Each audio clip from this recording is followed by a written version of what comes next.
আমরা যে ঋণ করে ঘি ভাত খাওয়ার মতন আমাদের অবস্থা।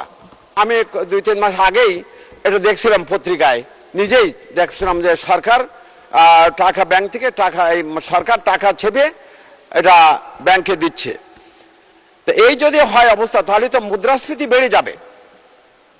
তাহলে আমাদের দেশটা কিভাবে চলবে? মাননীয় স্পিকার, আমরা যে ঋণ করে ঘি ভাত খাওয়ার মতন আমাদের অবস্থা। আমরা ঋণ করে 3 লক্ষ কোটি টাকা আমরা উন্নয়ন বাজেট করছি। এটা তো আমাদের কি অবস্থা সৃষ্টি হবে একটা সময় গিয়ে, যখন আমরা আওয়ামী লীগ তো 15 বছরের মাথায় এসে তারা 30 লক্ষ কোটিতে নিয়ে গেল। আমরা তো এরকম 15 বছরের মাথায় গিয়ে আমাদের 60 লক্ষ কোটি টাকা হয়ে যাবে। তখন আমাদের অবস্থাটা কি সৃষ্টি হবে? কিভাবে আমাদের দেশটা চলবে? মাননীয় স্পিকার, আমি একটা কথা বলতে চাই, বাংলাদেশের জনগণ কিন্তু কারো খাড়ার মাছ না, কারো খাড়ার মাছ না। এই জনগণ তারা গণ অভ্যুত্থান করে আওয়ামী লীগকে দেশ ছাড়া করেছে। বিএনপি জামাতকে ভাবতে হবে, আমরা যদি সুশাসন দিতে না পারি, আমরা চাঁদাবাজি ধান্দাবাজি টেন্ডারবাজি করে যদি দেশ চালাতে চাই, আমাদেরও পরিণতি কি হবে এটা ভেবে দেখা দরকার। মাননীয় স্পিকার, তাদের তো যাওয়ার জায়গা আছে, বিএনপি জামাতের যাওয়ার কিন্তু জায়গা নেই। এই জন্য না, আমি মনে করি যে আমরা গণতান্ত্রিক রাজনীতিতে সরকারি দল বিরোধী দল মিলেই একটা সরকার।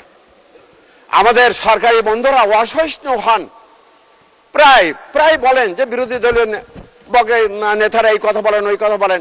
একটা বাজেট পেশ করা হয়েছে, এই বাজেটের উপরে চুলচেরা বিশ্লেষণ হবে, তারপর সবাই মিলে আমরা একটা বাজেট করবো, সেই বাজেটটা আমাদের গভর্নমেন্ট সবাই মিলে আমরা এটা বাস্তবায়ন করব।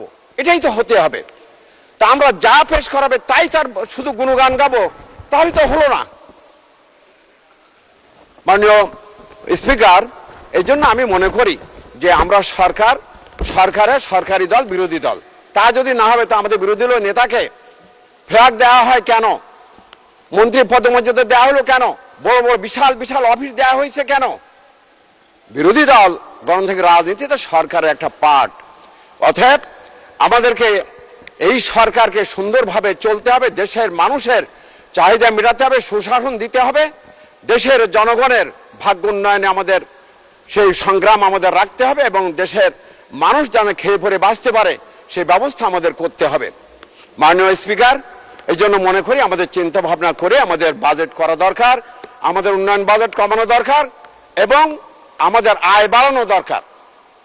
আমাদের যে বাজেটটা দিলে আমাদের সবারই আবশ্যকীয় জন্য যেগুলো আমাদের দরকার সেগুলো যেন আমরা পূরণ করতে পারি, আবার আয়ও যেন আমরা বাড়াতে পারি।